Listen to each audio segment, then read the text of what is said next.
Guys welcome back to my YouTube channel. ఈరోజు అయితే noodles recipe అనమాట.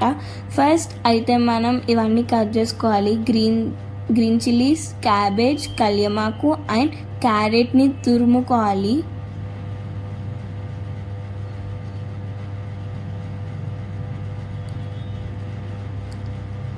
ఇవి అన్నీ రెడీ పెట్టేసుకున్న తర్వాత మనం ఫస్ట్ హాట్ వాటర్ని ప్రిపేర్ చేసుకోవాలి. ఎందుకంటే బాయిల్ కావాలి వాటర్, ఎందుకంటే నూడిల్స్ని మనం బాయిల్ చేసేసుకోవాలి కాబట్టి అందులో కొంచెం ఆయిల్ అనేది యాడ్ చేసేసుకొని నూడిల్స్ బాయిల్ అయిన తర్వాత వీటిని అయితే స్ట్రెయిన్ చేసేయండి.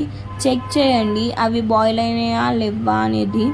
బాయిల్ అయిన తర్వాత స్ట్రెయిన్ చేసేసిన తర్వాత కొన్ని నార్మల్ వాటర్ని యాడ్ చేస్తే ఆ వేడి అనేది ఉండదు అంతగానం.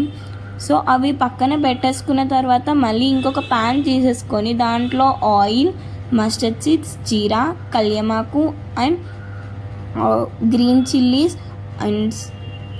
చిల్లీస్, టర్మరిక్ పౌడర్, అల్లం వెల్లుల్లి పేస్ట్ యాడ్ చేసేసుకొని మిక్స్ చేసేసుకోవాలి.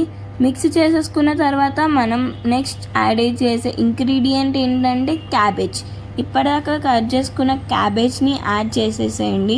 క్యాబేజ్ అనేది ఫ్రై కావాలి. ఫ్రై అయిన తర్వాత అవుతూ ఉండాలి క్యాబేజ్ అనేది. క్యాబేజ్ కొంచెం ఫ్రై అయిన తర్వాత నెక్స్ట్ మనం యాడ్ చేసే ఇంగ్రీడియంట్ క్యారెట్. తురుముకున్న క్యారెట్ని అయితే మనం యాడ్ చేసేసి మిక్స్ చేసేసుకోండి. మిక్స్ చేసుకున్న తర్వాత soy sauce, green chilli sauce and వెనిగర్ని, ఈ 3 సాసెస్ని దాంట్లో యాడ్ చేసేసేయండి అండ్ మిక్స్ చేసేసుకోండి.